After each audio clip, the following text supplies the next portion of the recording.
c'est toi qui nous appelles de la honte au triomphe. Que ta puissance se manifeste au milieu de nous.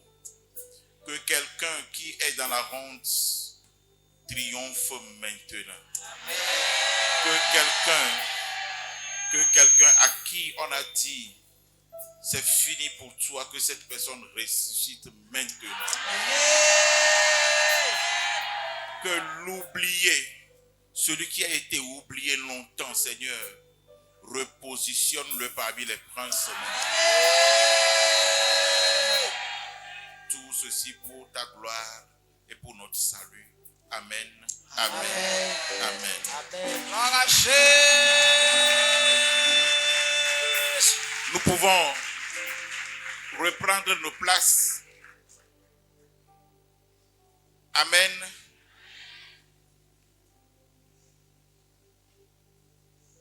De victoire en victoire. C'est notre nom. Et je m'en vais vous dire qu'au Togo, nous avons déjà une salutation à une vie de victoire qui... Amen. Amen. Amen. Qui est en train d'être étudié. Et je crois que quand ça va atteindre là où ça doit atteindre, je crois qu'on va vous enseigner. Et quand un enfant d'une vie de victoire rencontre son frère, ce ne serait plus shalom comme tout le monde. C'est l'habitude, tout le monde salue shalom. Mais il faut qu'on nous distingue. Nous sommes les fils de la victoire. Amen. Alléluia. Il faut qu'on nous distingue. Au Togo, la salutation, surtout au sud, la salutation à l'église catholique, vous connaissez ça, non? Loué soit Jésus-Christ. Et on répond à jamais. À une vie de victoire, notre salutation est debout sainte cohorte. De victoire en victoire. Amen. Quand ton frère te rencontre, il dit debout sainte cohorte, tu lui réponds de victoire en victoire. Nous irons de victoire en victoire, de victoire en victoire, de victoire en victoire. Parce que notre Dieu, c'est un Dieu qui gagne toujours.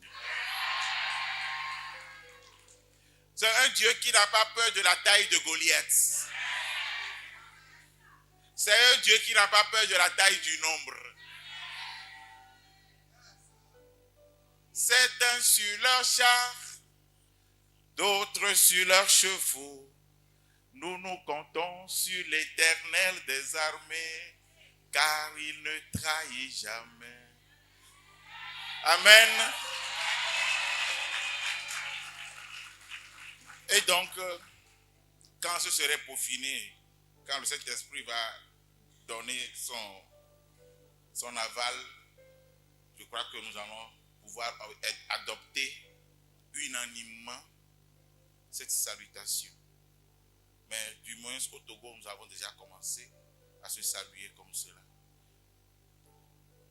Une cohorte, vous connaissez une cohorte, non? C'est un rassemblement de 500 à 1000 hommes, des soldats en fait, des soldats romains qui se rassemblent, qu'on appelle les cohortes. C'est comme les centeniers, vous voyez déjà, non? Donc nous sommes des soldats pour le Christ. Et nous irons de victoire. Amen. Ce soir, je ne vais pas trop parler.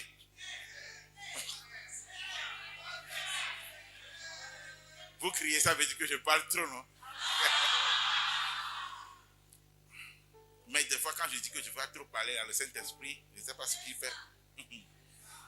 Mais je vais faire l'effort parce que ce soir, c'est en quelque sorte les préludes pour le triomphe. Ce n'est qu'une ouverture pour le triomphe. Mais nous allons recevoir beaucoup de choses ce soir pour déployer le vendredi, le samedi et le dimanche. Et donc le thème qui va nous rassembler ce soir est de Lodébar au palais du roi.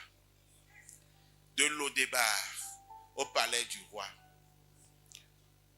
Si quelqu'un peut le dire bien, de Lodébar à Jérusalem. Voilà. 2 Samuel 9, versets 1 à 13. Nous allons aller petit à petit. 2 Samuel 9, versets 1 à 13.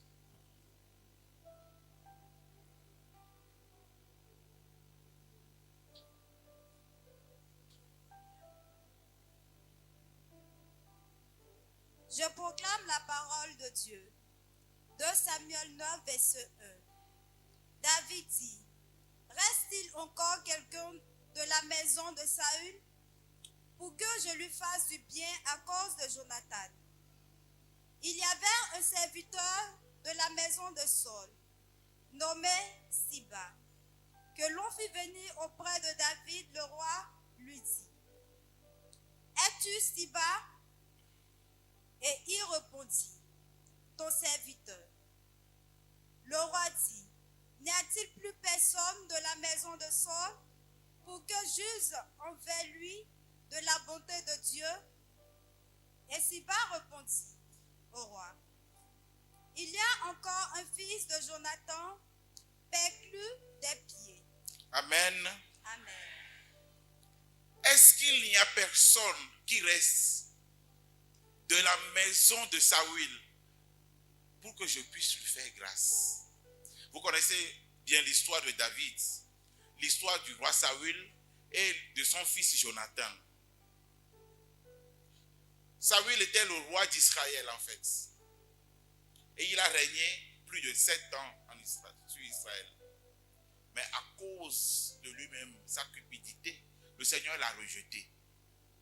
Et quand le Seigneur l'a rejeté, le Seigneur a choisi un jeune homme qui s'appelait David, qui était berger derrière les troupeaux. Et l'histoire de David aussi, ça fait pitié. Nous lisons seulement la Bible, des fois nous lisons la Bible, nous lisons les choses, nous lisons les lignes, entre les lignes, sans comprendre ce que ça veut dire. Le jour où le Seigneur a choisi David, le Seigneur n'a pas appelé le nom de David à Samuel. Le Seigneur a seulement dit à Samuel, va dans la maison de Jessé, je choisis un fils de Jessé. Quand Samuel est rentré dans la maison de Jessé, qu'est-ce que Samuel a vu? Il a vu Eliab, le fils aîné. Il a dit sûrement que c'est lui que le Seigneur a choisi. Pourquoi? Parce que Eliab était costaud, Eliab était beau. Le Seigneur a dit, je mets une croix rouge sur Eliab. Ce n'est pas lui que j'ai choisi. Quand Samuel a encore vu Abinadab, il a dit, waouh, lui là, ses cheveux lui tombent sur les épaules. C'est sûrement lui que le Seigneur a choisi. Le Seigneur a dit, je n'ai pas choisi lui aussi. On fit passer les 7 fils. On a dit, on fit passer les 7 fils de Jessé. Le Seigneur n'a choisi aucun. On fit passer les 7 fils. Écoutez bien ce que disent le texte. On fit passer tous les fils de Jessé. Est-ce que David ne faisait pas partie des fils de Jessé? Pourquoi le texte dira on fit passer les fils de Jessé? Et le Seigneur n'a choisi aucun. Et c'est Samuel qui révèle à son père, n'y a-t-il pas d'autres fils? Est-ce que tu n'as pas d'autres fils? Est-ce que tu n'as pas fait un fils quelque part? Amen. Est-ce qu'il n'y a pas quelqu'un quelque part? Parce que le Seigneur dit que c'est parmi tes fils. Mais tu as fait passer tes fils. Mais je suis pas. Est-ce qu'il n'y a pas? Ça a fait dire à beaucoup de théologiens et à beaucoup de biblistes que David ne faisait pas partie en fait des fils légitimes de Jessé. Est-ce que quelqu'un arrive à comprendre? Ça fait poser beaucoup de questions. Est-ce que David faisait partie des fils légitimes de Jessé? Pourquoi son père n'avait pas eu souvenir de son fils? Et c'est Samuel qui lui demande, est-ce qu'il n'y a pas quelqu'un qui reste encore? Et quand vous voyez la description de David, il était carrément différent de ses frères. Il était de petite taille, il était roux et il avait la forme. Amen. David ne ressemblait pas à ses fils, à ses frères. Donc, d'aucuns diront qu'il n'est pas le fils légitime. Peut-être que Jessé, dans sa vieillesse, est allé voir quelque part. Il est allé voir ailleurs. Et David est sorti. Donc, comme il n'est bon à rien, il doit être derrière quoi? Les troupeaux. Mais c'est derrière les troupeaux que le Seigneur va te prendre. C'est derrière ces troupeaux que le ciel va te prendre. C'est derrière ces troupeaux qu'on va t'appeler. Quand tu as oublié, on va t'appeler. On va rétappeler. Samuel même ira à ta recherche. Chers amis, et quand nous voyons bien l'histoire de David, bon, dans les films aussi, qu'est-ce qui se passe? C'est Samuel lui-même qui se met au devant des gens pour aller chercher David. Quand on a dit, il est derrière le troupeau, Samuel dit, nous n'allons pas manger tant qu'il ne soit là. Et donc Samuel se met au devant des autres pour aller chercher David. Et dans certains films, chant même que Samuel a versé l'huile sur la tête de David pour le choisir. Les frères de David étaient à la maison. Eliab était à la maison. Son père était à la maison. Il ne savait pas la formation que le Seigneur donnait à David quand il est dans la brousse. Toi, on te voyait que tu n'es nul, parce que tu es nul. Aux yeux des gens, tu es nul. Mais ils ne savent pas ce que le Seigneur te donne comme formation. Ils ne peuvent même pas savoir. Parce que des fois, quand Dieu t'éduque, quand Dieu te forme, quand Dieu te prépare à une mission, il cache cette mission-là aux autres. De peur que les gens seront jaloux de toi. Le jour où David était allé apporter la nourriture à ses frères, quand dans la bataille contre Goliath, David parlait aux gens en fonction de Goliath. Son frère Eliab est venu. Toi là, qu'est-ce que tu cherches ici? Est-ce que tu vas venir ici parler avec d'autres soldats? C'est pour être dans la bataille que tu es venu ici. Je te connais, je connais l'orgueil de ton cœur. David dit, qu'est-ce que j'ai encore fait? Je ne fais que poser une question. Je ne fais que poser une question.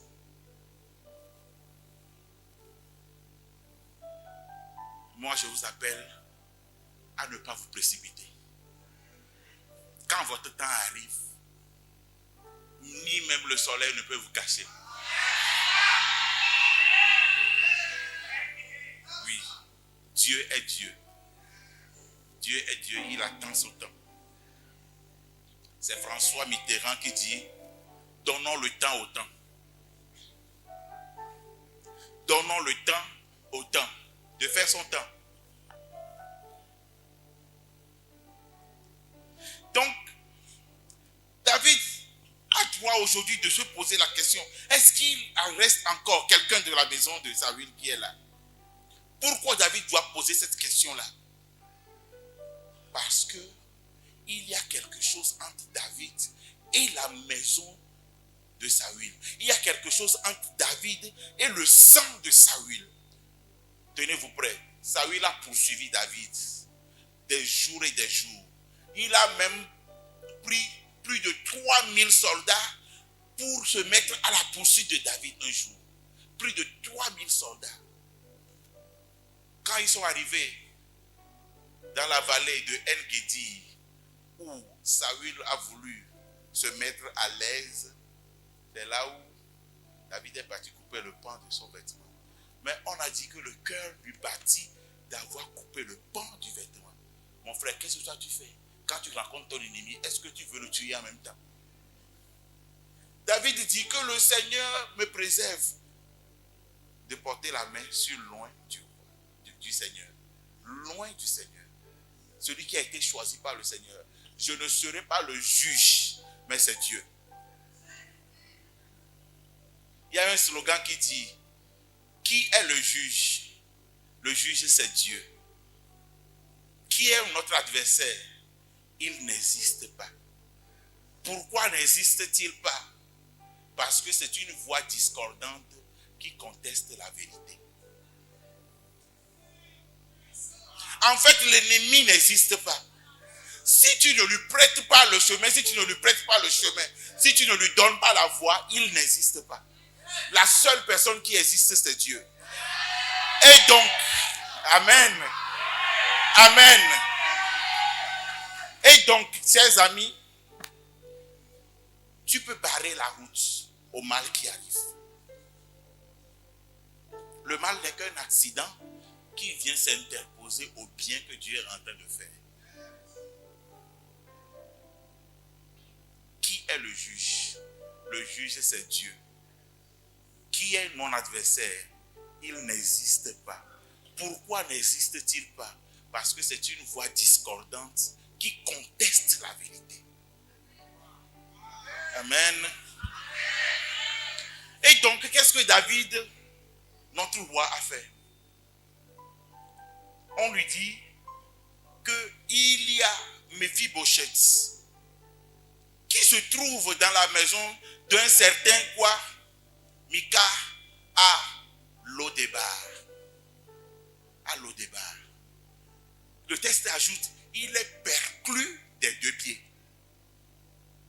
Simplement pour dire que il a des défauts.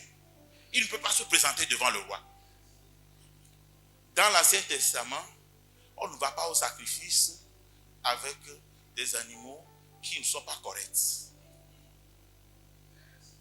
Un animal qui n'a pas l'œil, un animal qui n'a pas les oreilles, un animal qui n'a pas les pieds, ça ne va pas au sacrifice. Et le roi est considéré comme le fils de Dieu. Donc quelqu'un qui est perclus des pieds ne peut pas se présenter devant le roi. Le texte précise bien, il existe Méphibosheth, un fils de Jonathan, mais qui se trouve dans la maison de Mika, à Lodébar, perclus des deux pieds. Qu'est-ce que David a dit? Allez le chercher. Même si tu es perclus des deux pieds, allez le chercher. Le Seigneur dit, même si les autres te voient que tu n'es bon à rien, le Seigneur dit, allez le chercher.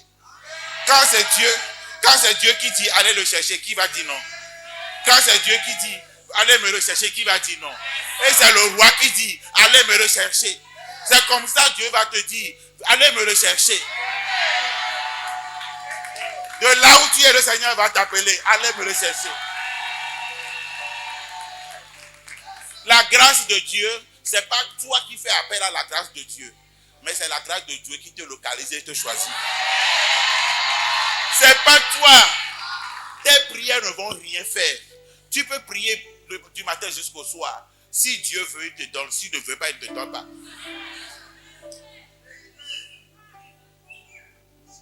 Ce n'est pas toi qui fais descendre la grâce de Dieu, mais c'est la grâce de Dieu qui te localise.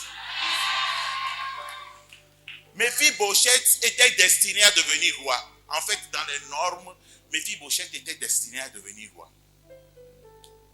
Il était destiné à devenir roi. Mais qu'est-ce qui s'est passé?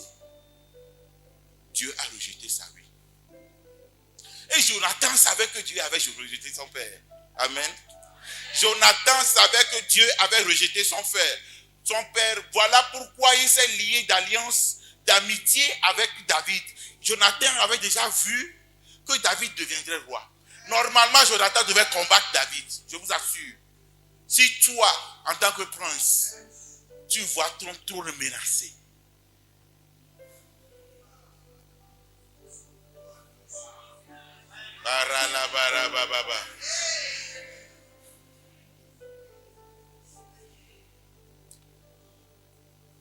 Ouvrez 1 Samuel 18, verset 3. 1 Samuel 18, verset 3. Si toi,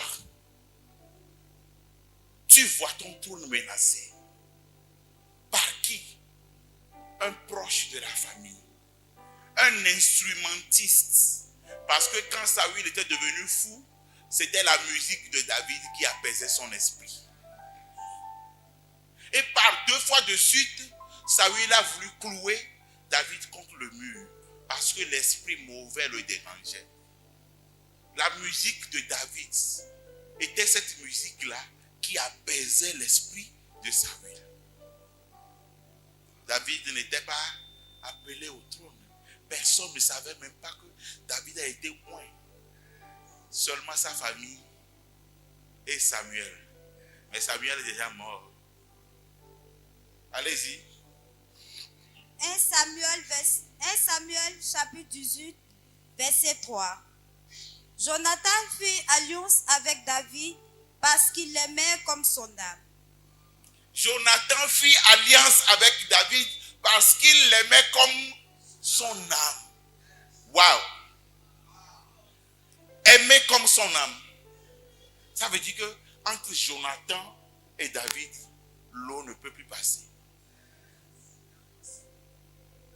Jonathan, par la suite du texte, Jonathan a donné son manteau de lin. Quand on dit manteau de lin, ça veut dire que le manteau qui coûte plus cher. Jonathan a donné son manteau de lin à David. Quand David part pour aller se cacher, Jonathan a donné son manteau de lin à David. Et il a fait jurer. Il a fait jurer David. Quand tu deviendras roi, souviens-toi. Souviens-toi. Voilà le signe aujourd'hui. David est devenu roi. Et il demande à Thiba, est-ce qu'il y a quelqu'un de la maison de Saül à qui je pouvais faire miséricorde, à qui je pouvais faire cette grâce? Parce qu'il y a eu une alliance entre moi et Jonathan. Mais ceux qui n'étaient pas là, ils ne savaient pas qu'il y avait eu alliance. Voilà pourquoi la nourrice Méphibosheth n'était pas née perclus des pieds. Méphibosheth n'était pas né perclus des pieds. Il est devenu perclus des pieds à cause de quelque chose. Pourquoi? Quand Saül et Jonathan sont tombés sur le champ de bataille, la nourrice a entendu, la nourrice de Méphibosheth a entendu que Jonathan et Saül sont tombés. Les héros d'Israël sont tombés. La nouvelle est tombée dans les oreilles de David. La nourrice de Jonathan, la nourrice de Méphibosheth a cru que quand David va prendre le pouvoir, il va faire décapiter toute la maison de Saül. Parce que Saül l'a longtemps persécuté. En fait, c'est ce qui se passait dans l'ancien temps. Un nouveau roi vient, il rase la maison de l'ancien roi. Donc, la nourrice a pris Méphibosheth et elle courait. C'est dans la course que Méphibosheth est tombé. Alors qu'il avait 5 ans, un enfant de 5 ans, il est blessé grièvement et plus. Il est devenu perclus des pieds. Il n'est pas né comme ça. Et ensuite, Méphibosheth est transféré. Il est transféré, il n'est plus à Jérusalem, mais il est transféré où? Il est transféré à Lo-Débar. Lo-Débar veut dire quoi? Lo-Débar veut dire le lieu où il n'y a pas de pâturage. Le lieu qui est sec, un lieu désertique. C'est là où le prince qui est destiné à être dans l'abondance est parti rester. Le prince qui est destiné à être dans l'abondance est parti rester à Lo-Débar, là où il n'y a pas de pâturage. David lui-même a dit au Seigneur, tu me conduis vers les eaux paisibles, vers les pâturages, pour que je puisse brouter des lèvres. Aujourd'hui, Méphibosheth est allé à Lo-Débar, un lieu désertique, un lieu où il n'y a pas de pâturage. Dans la maison d'un certain Michaël. Il est resté là-bas 20 ans. Il est resté là-bas 20 ans. Combien d'années toi tu pries? Des fois, nous prions déjà 2 semaines, on commence pas à être excité. Le Seigneur ne répond pas. Dieu ne répond pas 2 semaines. Dieu ne répond pas. Tu as fait peut-être 6 mois, tu cries, Dieu n'a pas répondu. Et tu commences par dire, je ne viens plus à la prière. Non, mais le modérateur là, il nous ment. Le modérateur là, il nous trompe. Il dit que Dieu répond, mais Dieu de victoire, il ne m'a jamais répondu. Mon frère, tu mens. C'est toi qui mens. C'est toi qui mens. Je vous dis mon histoire. Je ne crois pas que je l'ai déjà dit une fois ici, mais je sais que, oui. Et c'est encore combien de minutes? Début 21h20. Bon, ne vous inquiétez pas. Chers amis, quelque chose s'est passé dans ma vie que je ne vais jamais oublier. Ça m'a amené à croire, à intégrer Dieu dans mon plan. Parce que sans Dieu, vous ne pouvez rien faire. Jésus l'a dit, sans moi, vous ne pouvez rien faire. Et c'est vrai. J'étais malade de 2018, septembre 2018 à décembre 2019. 1 an sur le lit de l'hôpital. Arrivé à un moment, je ne pouvais plus parler, je ne pouvais plus marcher. Je ne marchais plus. J'étais comme Méphibosheth perclus des 2 pieds. Je vous assure. Je vous assure. Mon dos était devenu... C'était comme un lambeau, ça tombait. Parce que on ne pouvait plus me mettre nulle part que sur le dos. C'était terrible. Le médecin qui me traitait, qui a fait plus de 40 ans de service, 40 ans dans son domaine, il avait déclaré un jour que c'était fini. Si je pouvais vivre pendant 48 heures, que c'est une grâce. Qu'on n'a qu'à me demander là où se trouvent mes choses. Si je pouvais répondre à 1 ou 2 choses, ce serait bien. On a déjà signé mon arrêt de mort. Mais quand ils sont rentrés dans ma salle, dans la salle de soins, là où je suis, j'ai vu leur visage. Je savais que c'était fini. Mais je ne sais pas là où le Seigneur m'a donné cette force. J'ai dit au docteur, docteur, je ne vais pas mourir. Je ne vais pas mourir. Je ne vais pas mourir.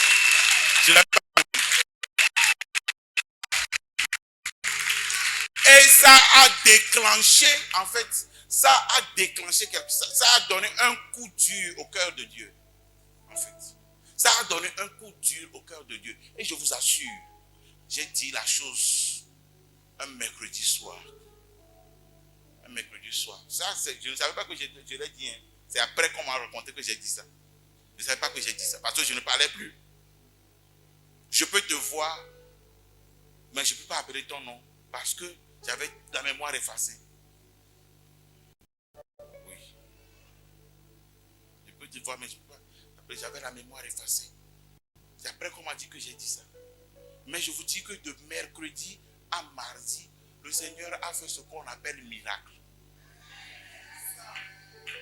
On avait même enlevé l'oxygène que je portais. On avait enlevé parce que j'avais gardé l'oxygène plus d'1 mois et demi. Mais on chargeait l'oxygène chaque 24 heures. Ce qui coûtait 73 000 chaque 24 heures. Plus d'1 mois et demi. Donc quand on avait dit que c'était fini, on a enlevé l'oxygène. C'était fini, il faut garder ça pour faire quoi encore? Amen. Alléluia. Le Dieu que nous adorons, il est vivant. Il y a un chant ivoirien qui dit: d'autres adorent les eaux, d'autres adorent le fétiche. Nous on adore Jésus. Amen. Il est vivant. Quand on avait enlevé l'oxygène, 3, 4, 5, 6 heures, on avait enlevé l'oxygène à partir de 9 heures. vers 16 heures, je commençais pas à respirer bien. Mais quand l'oxygène était là, si tu es dehors, tu vas entendre. Si je respire, tu vas entendre. Mais vers 16 heures, quand on avait enlevé à 9 heures, vers 16 heures, la respiration était devenue normale. Vous savez ce que les médecins faisaient, les infirmiers, les infirmières faisaient? Ils venaient, ils ouvraient la porte un peu pour voir si j'ai déjà fermé les yeux. Pour qu'on puisse m'amener. C'est terrible. Quand je raconte cette histoire-là, ceux qui, aujourd'hui moi je le raconte, je ris. Mais ceux qui ont assisté, quand je raconte, ils ne continuent pas à pleurer. Ils ne commencent pas à pleurer. Parce qu'ils ont vu. Moi j'étais comme sur la scène. Ceux qui étaient autour de moi, c'est eux qui vivaient en fait la chose. Ceux qui étaient autour de moi, c'est eux qui vivaient en fait la chose. Eux, ils voyaient que c'était déjà fini. Mais souvenez-vous, pourquoi je vous raconte ça? Souvenez-vous que tous ceux qui venaient à moi, tous ceux qui venaient me rendre visite dans ces temps difficiles où on la force, tous ceux qui venaient me rendre visite, quelle que soit leur maladie, ils étaient guéris.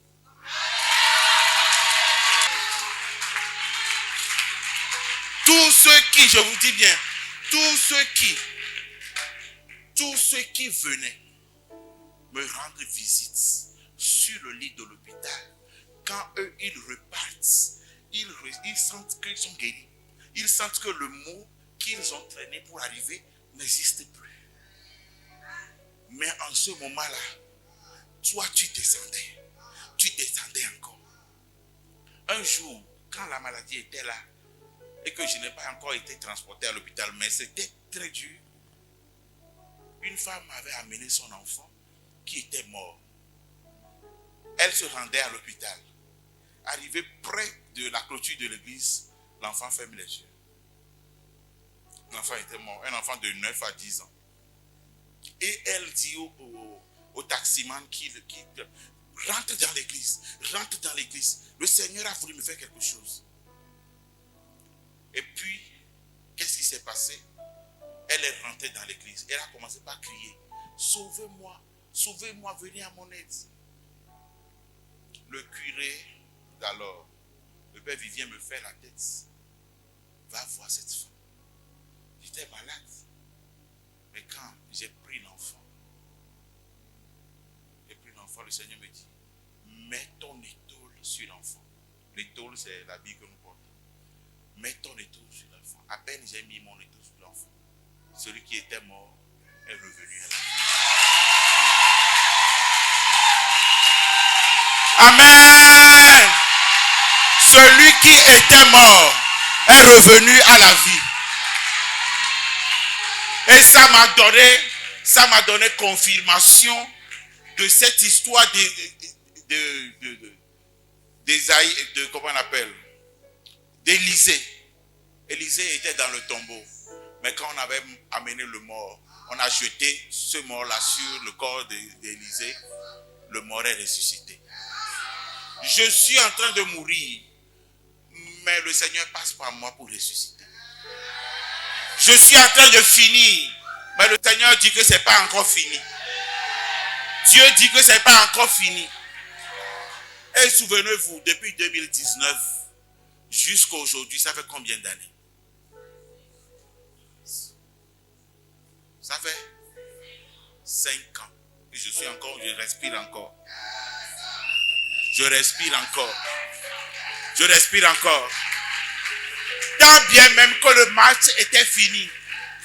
Le match était fini. Vous souvenez-vous de la CAN, un match de la Côte d'Ivoire. Le match était presque fini. Et la Côte d'Ivoire perdait.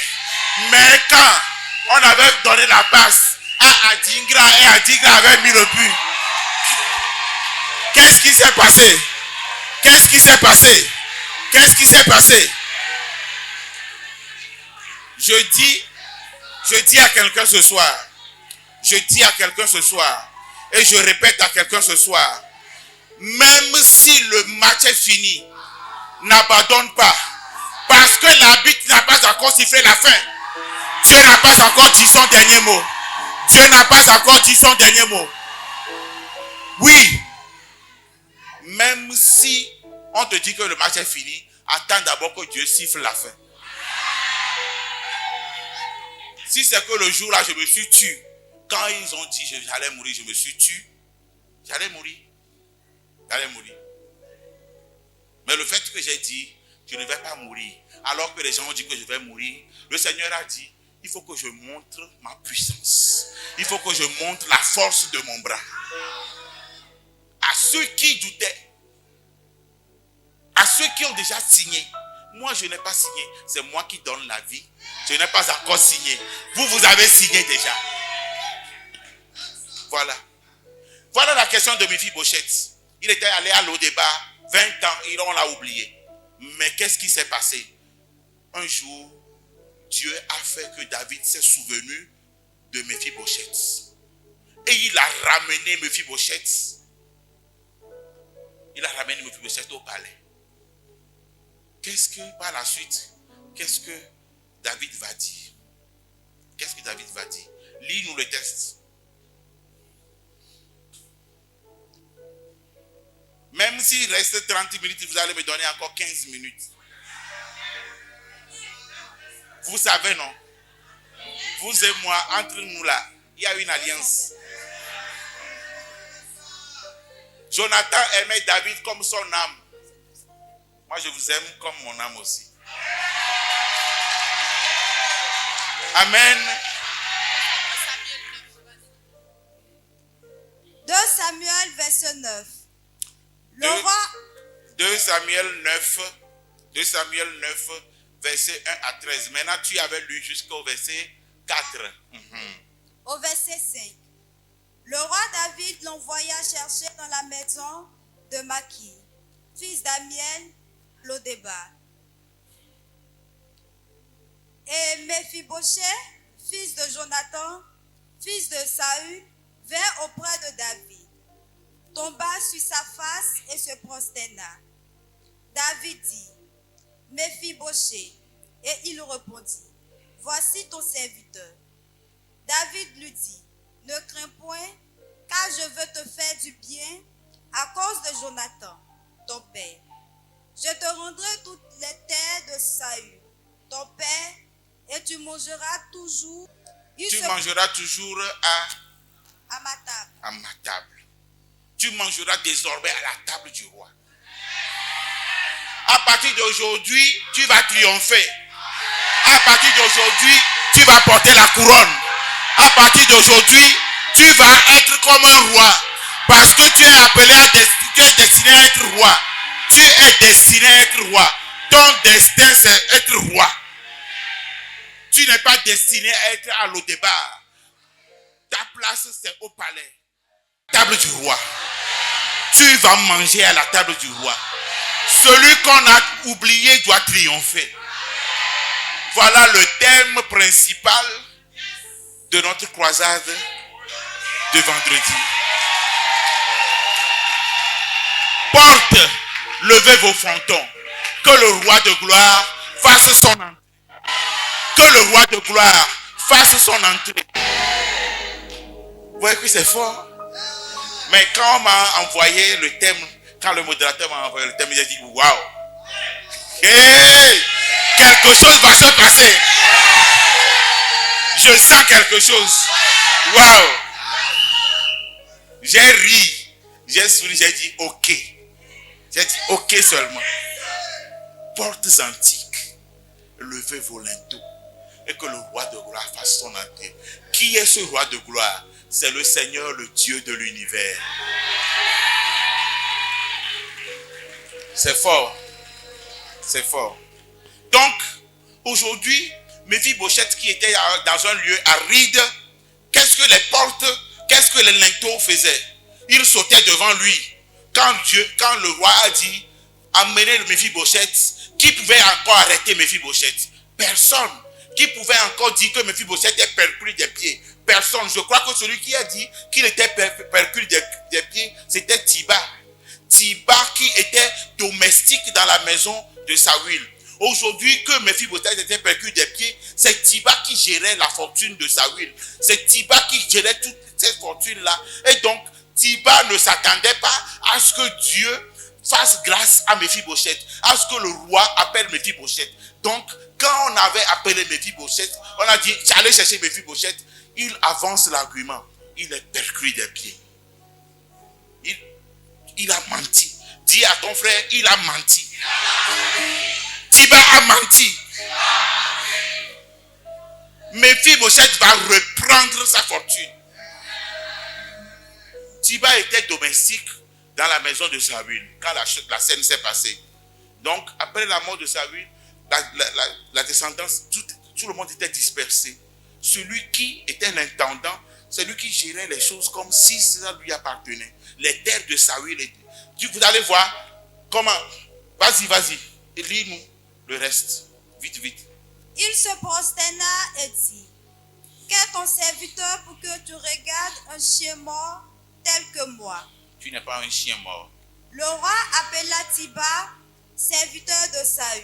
Il lui dit, je donne au fils de ton maître tout ce qui appartenait à Saül et à toute sa maison.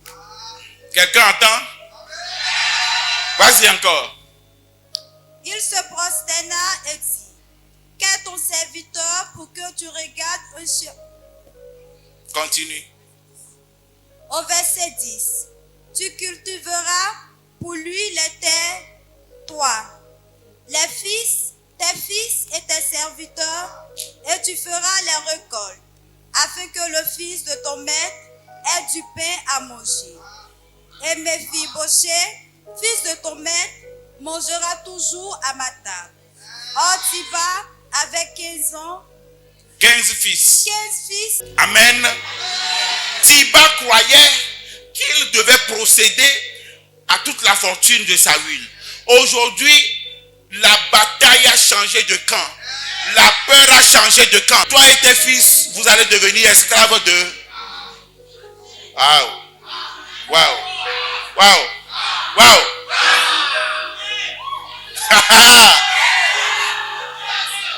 Vous, toi là, qui te dit que non, on a pris tes choses, tu n'es plus compté parmi les gens, on te méprise. Attends seulement ce que Dieu va faire. Attends seulement ce que Dieu va faire. C'est un Dieu que je connais. Un Dieu là, ce Dieu là que je connais. Le Dieu d'une vie de victoire, il donne toujours la victoire. Il donne toujours la victoire. Il donne toujours la victoire. Il donne toujours la victoire. Thiba qui avait mangé pendant 20 ans. Aujourd'hui, qu'est-ce qui se passe? Il devient l'esclave. Ses fils encore, les serviteurs de sa maison, tous, ils vont devenir esclaves. Tous ceux, là où tu étais là, tous ceux qui ont ri de toi, que tu n'es bon à rien, l'endroit où tu t'es trouvé, et on s'est moqué de toi, le même endroit là, les gens viendront, ils vont s'agenouiller devant toi. Tu vas leur donner à manger. Amen. Oh, je vous assure, aujourd'hui, tous ceux qui avaient signé mon arrêt de mort, tous ceux qui croyaient que j'étais mort, aujourd'hui, les gens me cherchent comme de l'aiguille. Ils me cherchent partout. Mon père vient prier pour nous. Mon père vient. Je sélectionne maintenant. Je sélectionne là où je vais aller. Tu vois, non? Aujourd'hui, là, je sélectionne là où je vais aller. C'est ça. Je sélectionne là où je vais aller. Il y a certains qui m'appellent à Lomé, il y a certains qui m'appellent, ça fait plus de 2 ans. Je ne suis pas allé chez eux. Je ne suis pas allé.